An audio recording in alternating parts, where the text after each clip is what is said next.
وصولی زر کا مسئلہ باقی ہے۔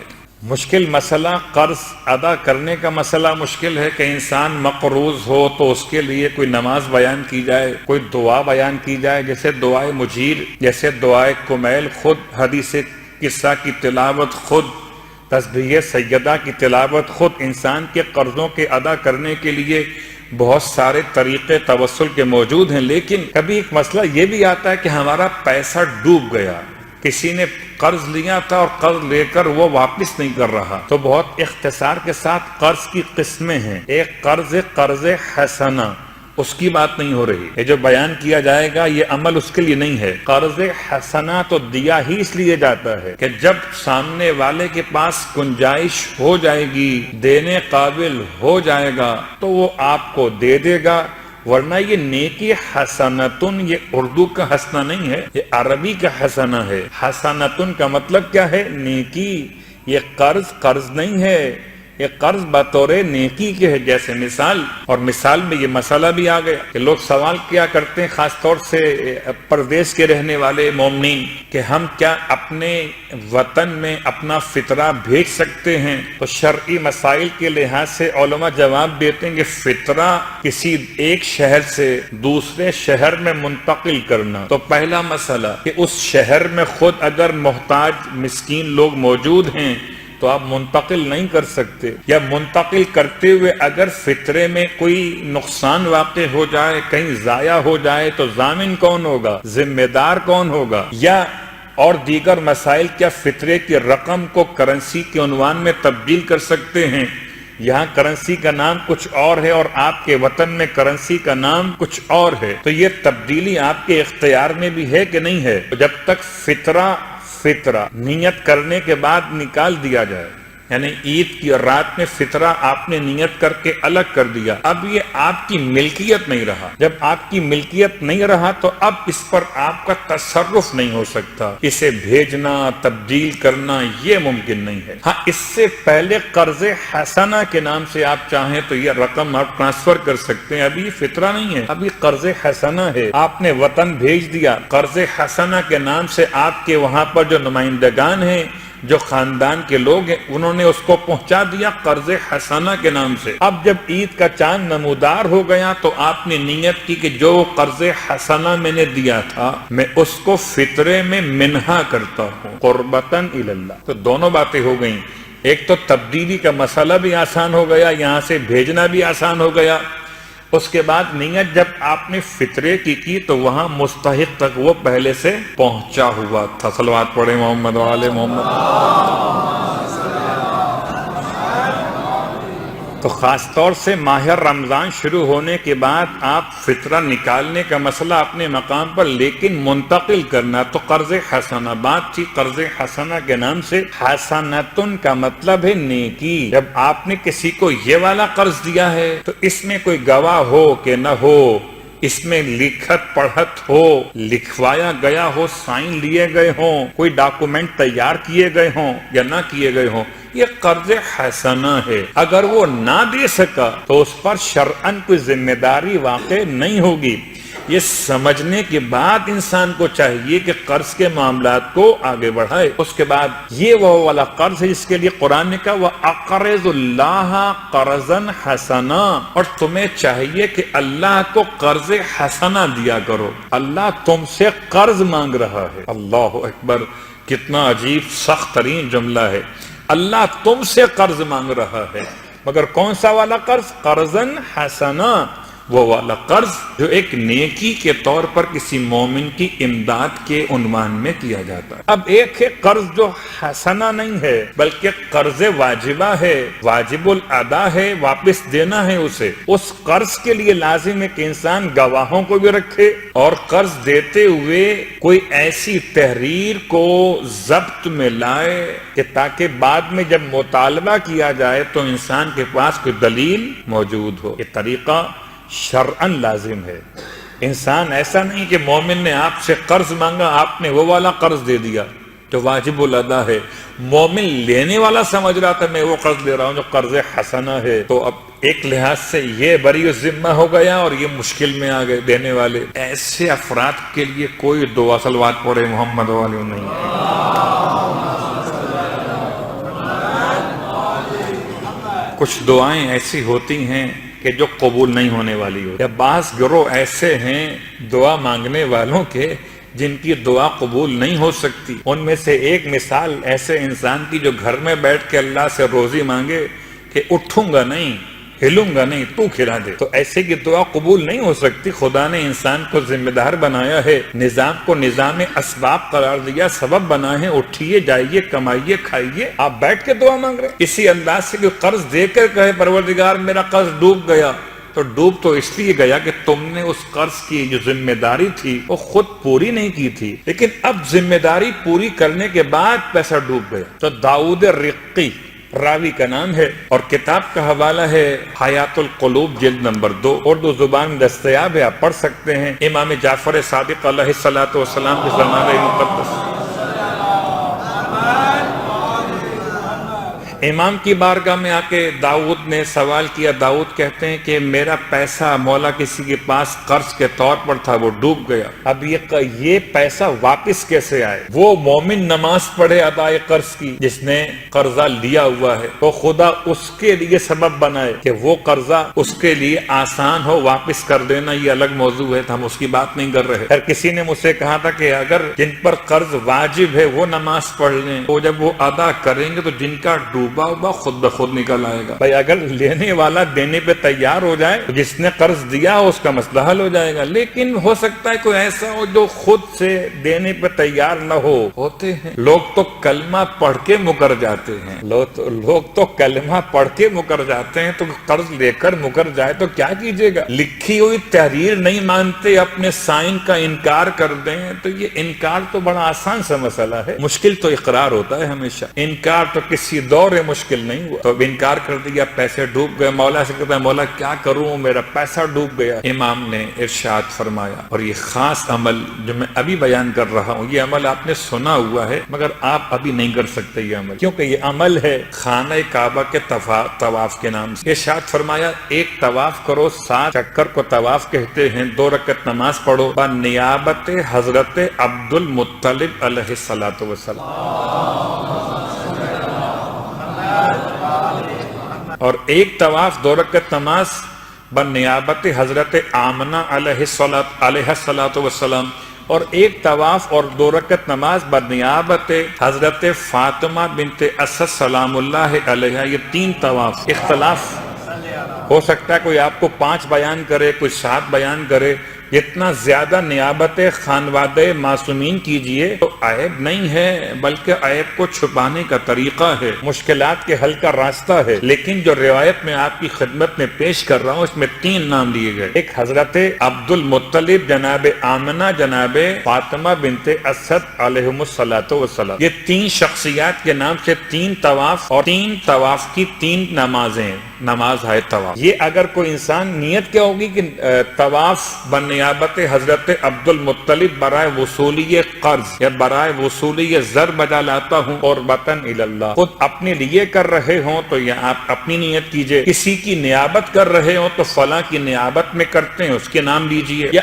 آپ یہاں رہتے ہوئے کسی کو سعودیہ فون کیجئے تو مکے کے اندر ہو کہ بھائی میری طرف سے آپ یہ طواف کر لیجئے، وہ پوچھے کتنے پیسے دیں گے تو الگ موضوع، اس میں اجرت ہو سکتی ہے، شرعاً اجرت ہو سکتی ہے کہ اگر آپ کے پیسے ڈوبے ہوئے مل گئے تو مجھے کیا خدمت کا عنوان نصیب ہوگا، یہ الگ موضوع۔ لیکن جیسے طواف نساء کوئی بھول جائے اور واپس آ جائے تو اپنے کسی عزیز کو، قریب کو جو وہاں موجود ہو یا رہتا ہو اس کو فون کر کے طواف نساء کی نیابت کروا سکتا ہے، نہیں کروائے گا، واجب ہے، یا تو خود جا کے کرے یا نیابت کروائے۔ لیکن یہ 3 طواف وصولی قرض کے لیے، اب اگر یہاں بیٹھ کے ہم دونوں کام نہیں کر پا رہے، نہ تو خود جا پا رہے ہیں اور نہ کوئی ایسا محبت کرنے والا، بہت مشکل ہے۔ ماہ رمضان میں اتنا حرم میں رش ہے، آپ کسی کو کہیں کہ طواف کرنا ہے 3 طواف، میرا پیسہ ڈوبا ہوگا، تو جواب میں کہا کہ میں ڈوب جاؤں گا طواف کرتے کرتے، اتنا رش ہے۔ صلوات پڑھیں محمد وآل محمد۔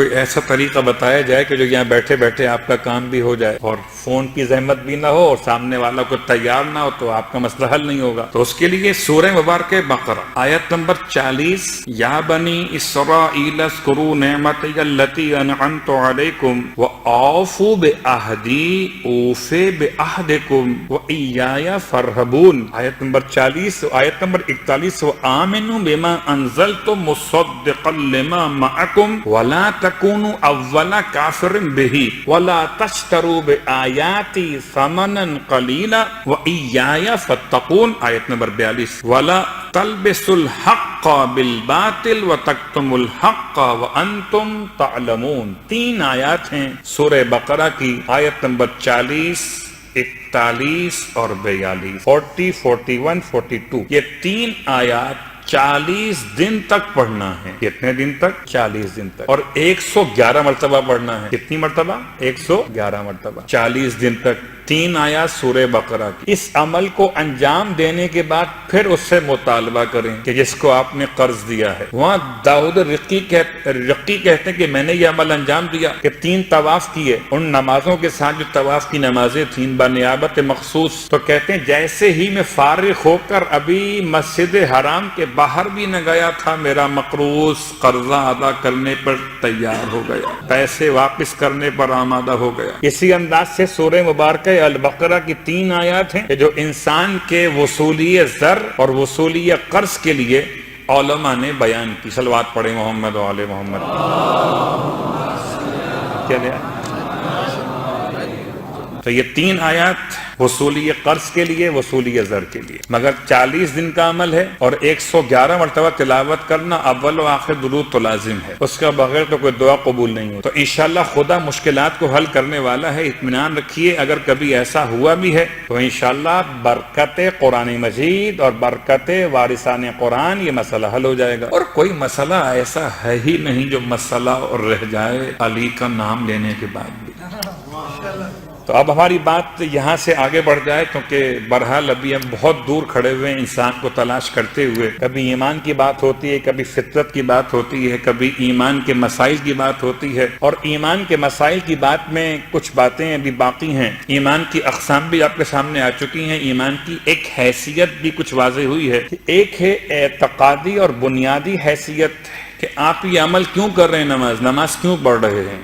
اگر ایمان بنیاد نہ ہو تو نماز نہیں پڑھیں گے. تو ایک تو ایمان کی حیثیت ہے اعمال اعتقادی اور جو بھی اعمال انجام دی جاتے ہیں ان کے لیے بنیادی حیثیت ہے. ایک ایمان خود اپنے مقام پر اصالت رکھتا ہے. ایمان کا ثواب الگ سے اپنے مقام پر بھی ہے. ایمان کی 2 حیثیتیں ہوئیں. ایک حیثیت مجھے اور آپ کو، بڑا عمدہ جملہ ہے، کتنا کمزور ایمان ہے. اتنا کمزور ایمان ہے کہ جو مجھے 2 رکعت نماز کے لیے بستر سے مصلی پہ نہ لا سکے تو مجھے امام زمان کے لشکر میں کیسے پہنچائے گا. اتنا کمزور ایمان بھی. صلوات پڑھیں محمد و آل محمد.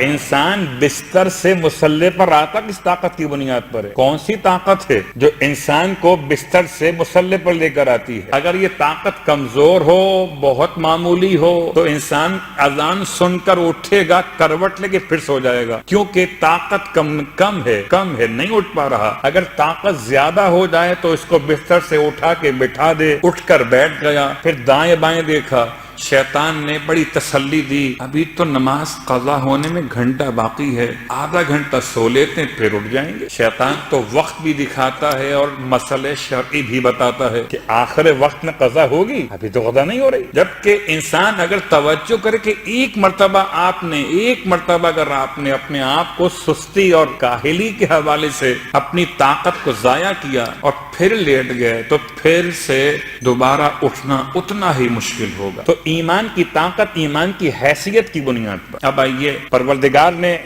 انسان کو جو صلاحیت دی کہ انسان اس دنیا میں ایمان ہی کی بنیاد پر تو اپنی نگاہوں میں وہ کیفیت پیدا کرتا ہے کہ انسان اس دنیا میں رہتے ہوئے آخرت کے دنیا کو دیکھ لیتا ہے. یعنی تن یہاں کا، منظر وہاں کا. دنیا ہے جسم کی، زیارت ہے روح کی. اگر یہاں تن کی دنیا میں رہتے ہوئے انسان نہ دیکھ پایا روح کو، طاقت ایمان کو، تو پھر روح کی دنیا میں جانے کے بعد کیا خاک دیکھے گا؟ اب آئیے دو مقامات سے آیات لیتے ہیں اور پھر چلتے ہیں کچھ سوالات کی جانب جو خدا کے بارے میں کیے گئے اور ان کے جوابات کس طرح میسر ہونے چاہیے۔ یہ یوں کہہ لیجئے ایمان اگر ہو تو کیا کتنا فائدہ ہے، اور ایمان نہ ہو تو نقصان کیا ہے۔ لیکن پہلے دو آیات، جن میں سے سورہ مبارک بنی اسرائیل آیت کا نشان ہے 71 میں آیتیں بہت سنبھل کے پڑھا کرتا ہوں، پھر بھی اس بات کا امکان ہے کہ کہیں کوئی اشتباہ واقع ہو جائے، اور ماشاءاللہ یہ فرش اعلیٰ کی برکت ہے کہ میں جو بیان کرتا ہوں اس میں سامعین اتنا توجہ کے ساتھ سنتے ہیں، مجھے بہت خوشی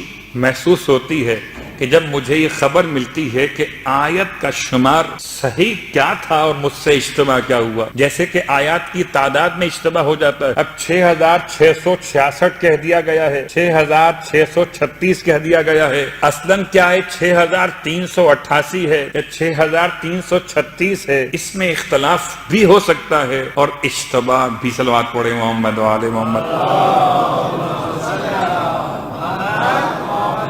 اصلاً جو ذمہ داری میری اور آپ کی ہے وہ یہ ہے کہ ہم اور آپ واجبات کے مسائل پر توجہ کریں، کہ جو پیغام ہے اس کو یاد رکھیں کہ اگر انسان پورے قرآن کی آیات کو تلاوت کر رہا ہے تو اتنے ہی درجے اس کے بلند ہو رہے ہیں۔ اب جتنی فیگر پہنچے گی آیات کی تعداد کی اتنے اس کے درجے بلند ہوں گے۔ لیکن بہرحال یہ آیت تو بہت مشہور ہے۔ یہ کون سی آیت ہے کہ جہاں پروردگار نے ارشاد فرمایا من کانا فی ھذہ اعمی، جو اس دنیا میں اندھا اٹھے گا۔ پورا واقعہ چھوڑ دیتا ہوں ورنہ آیت اللہ العظمی سید محسن الحکیم علی اللہ مقامہ کا اور امام کعبہ سے ایک چھوٹا سا مناظرہ، جبکہ امام کعبہ اس زمانے میں جو بھی تھے وہ نابینا تھے۔ من کانا فی ھذہ اعمی، اصل موضوع کیا وہاں پر یہ نہیں تھا، وہاں پر موضوع یہ تھا کہ فرق ان دونوں میں کیا ہے، ان دونوں میں کیا ہے۔ ایک امام کعبہ ہیں، ایک آیت اللہ محسن الحکیم ہیں، مکتب تشیع کے نمائندے،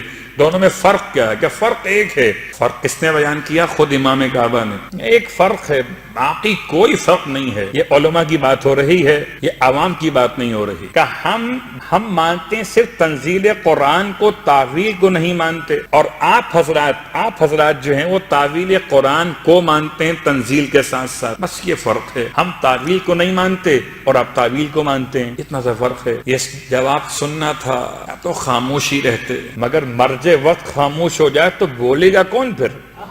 آپ نے ارشاد فرمایا اگر ہم نہ ہوتے تو آپ جہنم میں جاتے، ہم نہ ہوتے تو آپ جہنم میں جاتے۔ تو یہ پروٹوکول جو اتنا بڑا منصب کے اعتبار سے کیا گیا تھا، دونوں شخصیات اپنے اپنے مکتب کی بہت بڑی شخصیات، دراسی کا موضوع بن گیا۔ یہ آپ نے کیسے کہہ دیا؟ کیا بات کر دیا آپ نے؟ یہ ارشاد فرمایا سورہ مبارکہ بنی اسرائیل میں لکھا ہوا ہے من کان فی ھذہ اعمی، تنزیل کہتی ہے کہ جو اس دنیا میں اندھا ہوگا وہ آخرت میں بھی اندھا اٹھے گا۔ تنزیل یہ کہتی ہے۔ تو تنزیل کا مطلب جیسے قرآن ہے ویسے مان لو، اس میں کوئی توجیہ تلاش نہ کرو، کوئی تعویل مت نکالو، جیسے قرآن ہے ویسا مان لو۔ تو قرآن کے ظاہری معنی یہ ہیں کہ جو یہاں پہ اندھا ہے وہاں بھی اندھا ہوگا، ہم ہیں تو آپ کچھ ہوں گے وہاں۔ کہ تعویل یہ ہے کہ جو دنیا میں خدا کے نور کو، خدا کے وجود کو نہ پہچانے، جو ایمان نہ رکھتا ہو، جو ایمان کی آنکھیں بند رکھے، وہ آخرت میں بھی اندھا اٹھے گا۔ اور اسی لیے قرآن مجید نے سورہ مبارکہ طٰہٰ میں آیت نمبر 126 میں جب اٹھایا جائے گا ایک شخص کو اندھا بنا کر تو وہ پوچھے گا پروردگار لما حشرتنی اعمی، تو نے مجھے اندھا کیوں اٹھایا؟ وقد کنت بصیرا، جبکہ میں دنیا میں تو آنکھیں رکھتا تھا۔ ایک انسان جو قیامت میں اٹھے گا اندھا بن کر، وہ خدا سے پوچھے گا پروردگار کیا بات ہے، میں دنیا میں تو بینا تھا، مجھے یہاں اندھا کیوں اٹھایا؟ بینا کا مطلب وہ ظاہراً تن کو دیکھتا تھا مگر نہ خدا پر ایمان رکھتا تھا اور نہ کائنات کے پیدا کرنے والے کو دیکھ پایا تھا۔ تو خدا کی طرف سے ایک لطف و کرم ہے کہ انسان کی 2 آنکھیں نہیں 4 آنکھیں ہیں۔ صلوات پڑھیں محمد و آل محمد۔ سب کی 4 آنکھیں تعصب نہیں ہے کہ میں کہوں اپنے والوں کی 4 ہیں باقیوں کی 2 ہیں، سب کی 4 آنکھیں۔ اب سب کی جب 4 آنکھیں ہیں تو اب مرضی ہے کہ کوئی اپنی 4 کھول کے رکھے، کوئی 4 ہی بند کر دے، کوئی 2 کھول کے رکھے اور 2 بند کر دے۔ ایک ہیں 2 آنکھیں جو ظاہر کو دیکھتی ہیں۔ جب کسی نے مولا سے پوچھا تھا مولا کہ آپ نے خدا کو دیکھا، کہ آپ نے خدا کو دیکھا ہے؟ امام فرمایا جس کو دیکھا نہیں ہو اس کی بندگی نہیں کرتا۔ تو راوی نے حیران ہو کے پوچھا کیا واقعاً آپ نے خدا کو دیکھ لیا؟ امام فرماتے ہیں خدا کو ان آنکھوں سے نہیں دیکھا جاتا بلکہ دل کی نورانی آنکھوں سے خدا کو دیکھا جاتا ہے۔ تو جس نے خدا کو دیکھنا ہو اسے چاہیے دل کی آنکھیں کھول لے۔ اسی لیے مجلس حسین ہے، اسی لیے ذکر آل محمد ہے کہ یہ دل کی آنکھوں کو کھولنے کا ذریعہ ہے۔ ہمارے پاس وہ سرما ہے محبت ہے،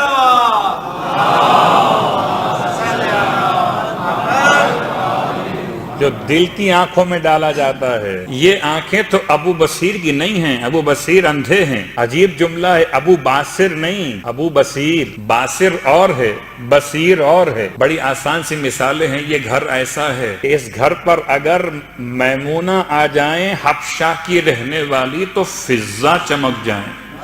اس دروازے پر اگر کوئی آ جائے بیچارہ تو صرف مسلمان نہیں سلمان ہو جائے۔ اس در کی کرامت تو یہ کہ بے زر بھی آ جائے تو اس مقام پر پہنچے کہ جہاں ابو ذر کہلا، ابو ذر۔ اور اسی مقام کی بات کہ جہاں ابو بصیر کون؟ امام کہ ایسے صحابی جو آنکھوں سے نابینا ہے، مگر جو امام کو پہچان لے وہ نابینا کب ہے؟ لوگ کہتے ہیں ہم نے امام کو نہیں دیکھا، قسم بخدا کون سا ایسا جو کہتا ہے میں نے امام کو نہیں دیکھا؟ بتائیں دل کی آنکھوں سے امام کو دیکھا؟ صلوات پڑھے محمد و آل محمد، نہیں دیکھا۔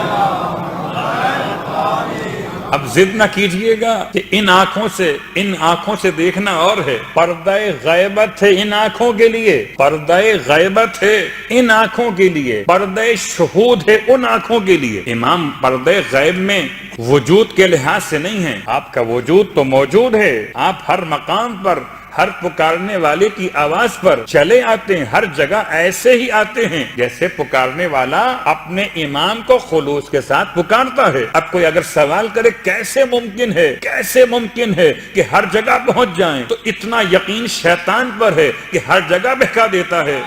تو اگر شیطان دشمن